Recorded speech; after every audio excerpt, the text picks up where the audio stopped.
Malam ini sudah bergabung bersama kita Dekan Fakultas Kehutanan UGM, Bapak Sigit. Pak Sigit, pertanyaan saya begini, kenapa UGM merasa perlu untuk memberikan respon terhadap laporan dugaan ijazah palsu Presiden Joko Widodo?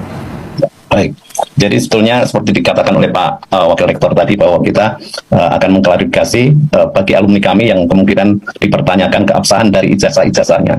Nah ini kebetulan kepada Pak Jokowi, bisa jadi nanti suatu saat kepada alumni yang lain kita juga akan mengklarifikasi. Saya alumni UGM ya, sudah jelas dengan tidak ditunjukkan sampai hari ini, kami menduga keras bahwa memang ijazah Joko Widodo itu palsu. Hari ini publik dibikin heboh. Alumni UGM pun berani mengatakan bahwa dugaannya ijazah Jokowi memang benar-benar palsu. Lalu bagaimana dengan Rektor UGM, Ova Emilia? Apakah akan menyerah? Atau justru sebaliknya akan terus mempertahankan kebohongannya dan akan terus-menerus melindungi Jokowi? Sungguh sangat disayangkan lembaga yang begitu besar dan UGM mempunyai sejarah pendidikan yang sangat besar, akan tetapi namanya tercoreng begitu saja gara-gara rektornya melindungi ijazah Jokowi, takut untuk mengatakan sebuah kejujuran dan harus menutupi sebuah kebohongan. Apa yang ditakutkan oleh UGM? Yang paling telak itu legalisasi ijazah Jokowi itu UGM tidak punya data. Saya menduga UGM memang melindungi Pak Jokowi. Kenapa dia lindungi? Karena prosesnya tidak benar. Bisa saja Pak Jokowi tidak kuliah di UGM, tidak selesai. Ova Emilia, Rektor UGM itu mau lari kemana? Ya, itu kan sebetulnya orangnya pintar-pintar kacamata itu, ya, menjadi blow on dan pelongo-pelongo, semuanya terstruktur untuk menutupi keculasan dan kebohongannya ijazahnya Jokowi. Mereka tahu kelakuan Rektor UGM Ova Emilia bakal menyeret UGM ke kubangan, tetapi mereka memilih diam dan membiarkan. Semua orang ngerti kalau Jokowi itu ijazahnya palsu, tapi diam semua. Inilah jadinya. Akhirnya institusi Gajah Mada itu rusak gara-gara Ova Emilia. Dan kalau sudah seperti itu gimana? Ya ini ibaratnya seperti kerbau lah, dicocok hidungnya. Ketua-ketua partai politik itu juga seperti itu di hadapan Jokowi itu. Semuanya maling. Akhirnya seperti kerbau semua. Kamu nunduk sama saya, nggak saya masukin penjara. Kalau kamu melawan, kalian melawan, saya jebloskan kalian ke penjara. Akhirnya apa? Suruh jilat pantatnya Jokowi pun oke. Bahkan misalnya Jokowi sudah sampai kurapan kayak begini, disuruh jilatin, saya kira oke. Dibanding kalau harus masuk penjara. Sekelas UGM loh kalian itu, masa begini?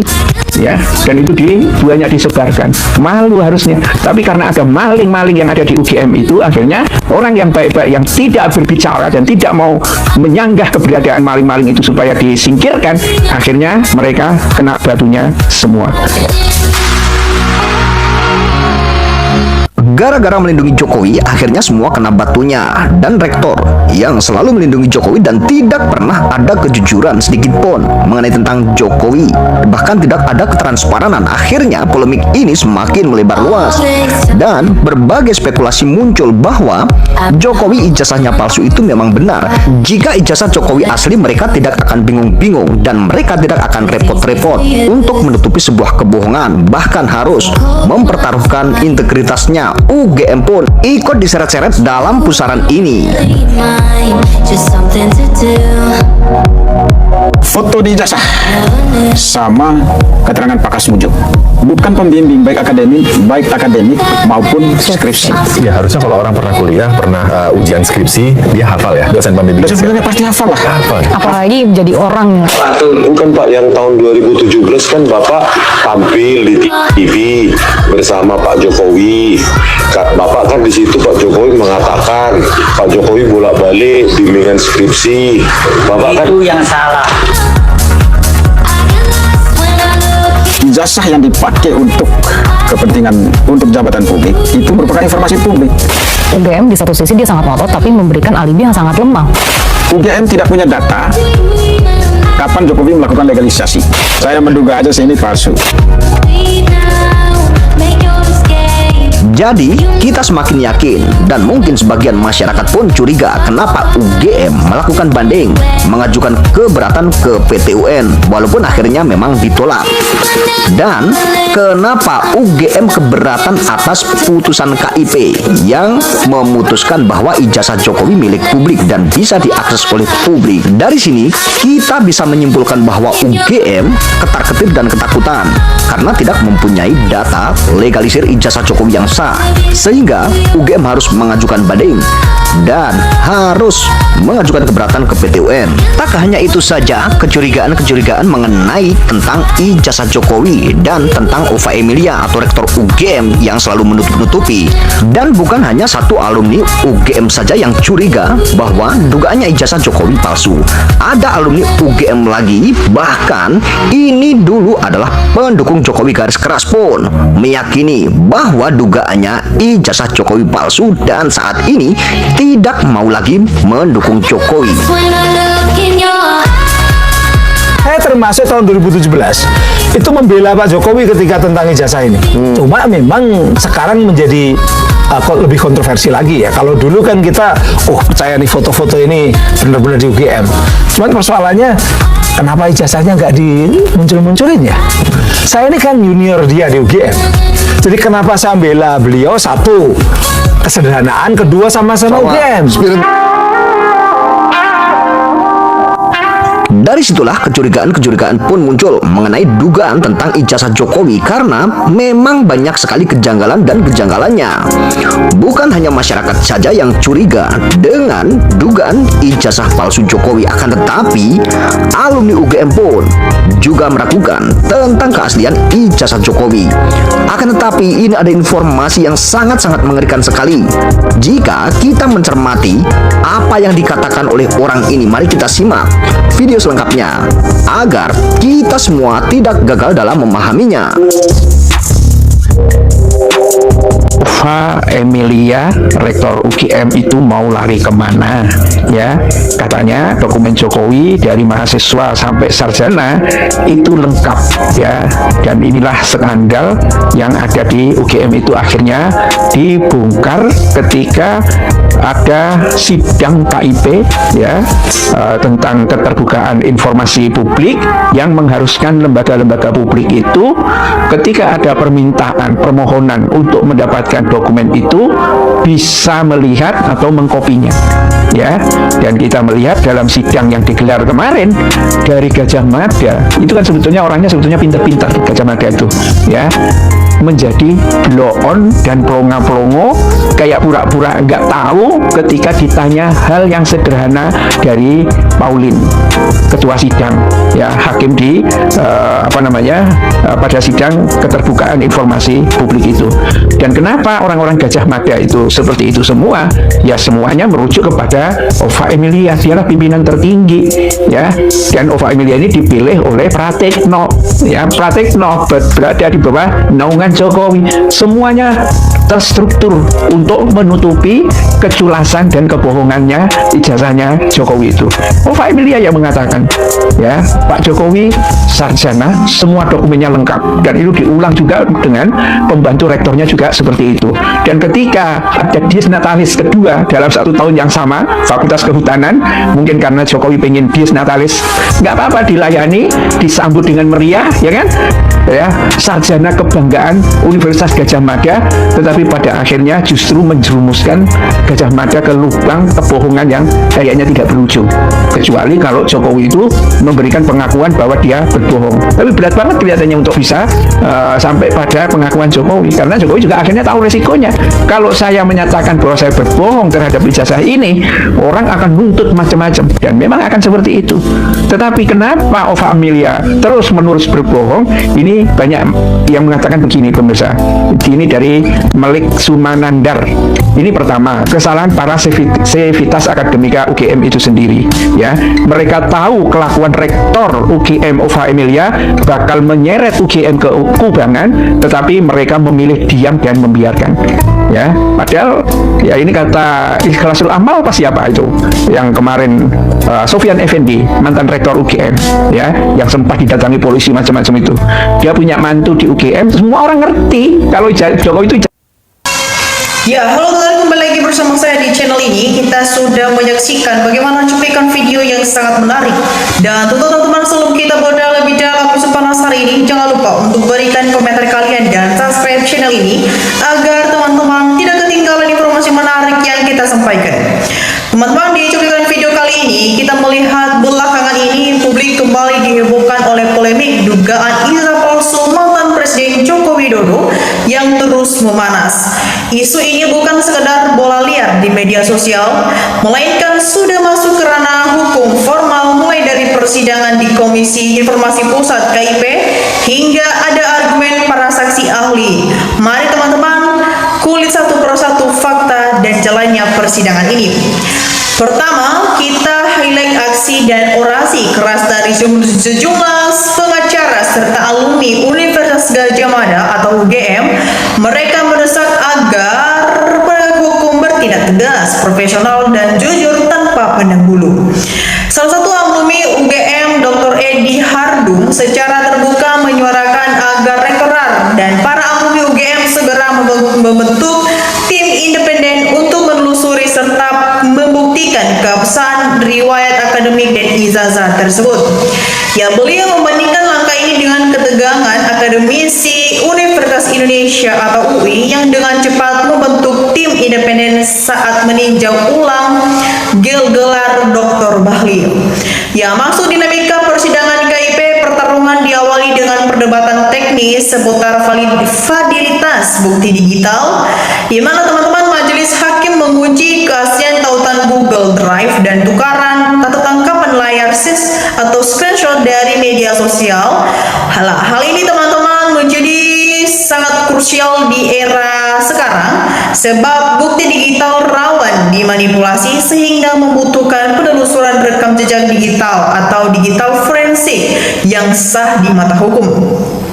Selanjutnya teman-teman, kehadiran pakar tematika Roy Suryo sebagai saksi menjadi sorotan utama di hadapan hakim. Roy Suryo mengonfirmasikan 3 hal penting. Yang pertama, ia mengenali unggahan visual dokumen yang dianalisisnya dan sempat ditonton hingga jutaan kali di media sosial. Kedua, sobat politik, dokumen visual tersebut merupakan objek yang sama seperti yang ditunjukkan oleh penyidik kepolisian saat pemeriksaannya. Ketiga, Roy Suryo menyampaikan tampilan digital tersebut terbukti masih ada dapat diakses secara daring di internet. Nah, sobat politik, sehingga kita melihat bagian yang paling penting namun sering diterlewatkan adalah status hukum formal di perkara ini. Di dalam persidangan terungkap bahwa berkas perkara telah dinyatakan P21 lengkap dengan penuntut umum sejak tanggal 30 April 2026 dan perkara pengumuman telah dilimpahkan ke Pengadilan Negeri Jakarta Timur pada 23 Juli 2026. Ya, artinya sobat politik, perdebatan kini tergeser dari sekedar opini publik ke babak pembuktian resmi di meja hijau. Ya, sobat politik semua, kita juga mengkaji secara mendalam mengapa polemik ini berlangsung sangat lama dan menyita energi bangsa. Ya, jawabannya terletak pada krisis kepercayaan atau krisis of trust antara publik dan pemegang kekuasaan. Ya teman-teman, ketika keterbukaan informasi di awal tidak disajikan secara tuntas, ruang kosong itu langsung diisi oleh kecurigaan publik. Padahal teman-teman, keterbukaan informasi publik adalah fondasi utama dokumentasi. Seandainya dari awal dokumen visi dapat ditunjukkan secara transparan dan diverifikasi secara bersama-sama, ya dimana teman-teman polemik ini kita merasa sangat melelahkan ini sebenarnya bisa selesai dalam hitungan menit. Ya, sobat politik, secara teknis digital objek unggahan yang diuji terkonfirmasi eksis di ranah publik. Secara hukum juga secara formal kasus ini mengalah ke tahap krusial ke Pengadilan Negeri Jakarta Timur. Ya, mari kita kawal bersama proses persidangan ini agar kebenaran dan marwah hukum di Indonesia tetap terjaga. Nah, bagaimana teman-teman pandangan kalian mengenai kuliti dari persidangan formal ini? Akankah terbuka tabir kebenaran secara terang-benderang atau justru berakhir anti klimaks? Ya, mari teman-teman untuk memberikan pandangan dan analisis cerdas kita di kolom komentar di bawah. Dan mari kita tetap waras dan tetap waspada. untuk melihat bagaimana isu dan perkembangan masalah ini mengenai polemik dugaan ijazah palsu mantan Presiden Joko Widodo. Ya teman-teman, kita melihat juga di kolom komentar di bawah ada banyak tanggapan dari netizen yang sudah memberikan tanggapannya, dan mari kita lihat bersama teman-teman bagaimana perkembangannya. Ya teman-teman, di sini disampaikan oleh kita Nur Hayati. Di sini berpendapat Bapak benar, hukum hanya milik koruptor, pemulus dan kejahatan pejabat, nakal mulai yang haram. Kita lanjut teman-teman, disampaikan oleh kita Trubus Basuki. Di sini dia berpendapat bilang kerok kegaduhan adalah si Ponikio. Sayangnya hampir semua pejabat pemerintah tunduk ke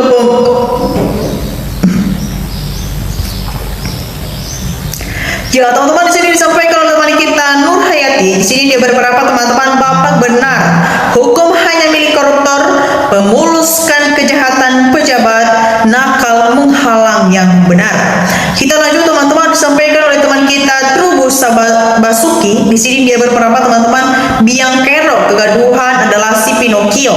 Sayangnya hampir semua pejabat pemerintah tunduk perintah Mulyono. Ya teman-teman, kita lanjut di sini juga teman kita Berli Harabhab. Di sini dia berpendapat teman-teman Kapolri Jenderal Listio Sigit Prabowo dan dibayar Joko Widodo, jing Joko Widodo ditahannya Listio Sigit Prabowo. Ya teman-teman, kita lanjut di sini disampaikan oleh teman kita Ruya di Kacung. Di sini dia berpendapat teman-teman kalau dalam kasus ijazah aja para penegak hukum tidak bisa menyelesaikan, maka apa yang bisa diharapkan dari bangsa ini? Tidak ada jalan lain nepalkan. Ya teman-teman, kita lanjut di sini. Arif memberikan tanggapannya, mantap sekali pencerahan kepada publik biar seluruh rakyat Indonesia tercerahkan, lanjutkan terus gaung bang. Ya teman-teman, kita lanjut di sini juga teman kita Martia Yuna. Di sini dia berpendapat ini Ponokia dianggapnya Tuhannya bagi penegak hukum, tidak ada takut sama Tuhannya, akan dipertanggungjawabkan perbuatannya Anda penegak hukum yang membela yang karena uang. Ya teman-teman, kita lanjut di sini juga teman kita Busya. Di sini dia berpendapat teman-teman jaksa, hakim dan polisi yang selalu melindungi Jokowi yang menyangsakan bahwa ijazahnya asli padahal ijazah palsu, termasuk Ova Amalia yang menjadi rektor. Tangkap Jokowi dan Ova Amalia juga Patrino. Ya teman-teman, kita lanjut di sini juga teman kita Mahendra. Di sini berpendapat contohlah Hakim MK Arsulsani. Begitu dituduh ijazahnya palsu langsung tunjukkan, selesai. Jadi tidak perlu ngeles dikaitkan itu kalah di pilpres, khilafah dan lain. Kalau memang ijazahnya asli tunjukkan, selesai beres. Ya teman-teman, kita lanjut di sini juga teman kita Pil memberikan tanggapannya, apakah boleh kalau penegak hukum tidak benar kita lawan dengan segala cara yang benar menurut hukum. Nah setelah balik semua, bagaimana tanggapan kalian mengenai isu polemik ini dan tanggapan dari netizen yang sudah kita saksikan bersama?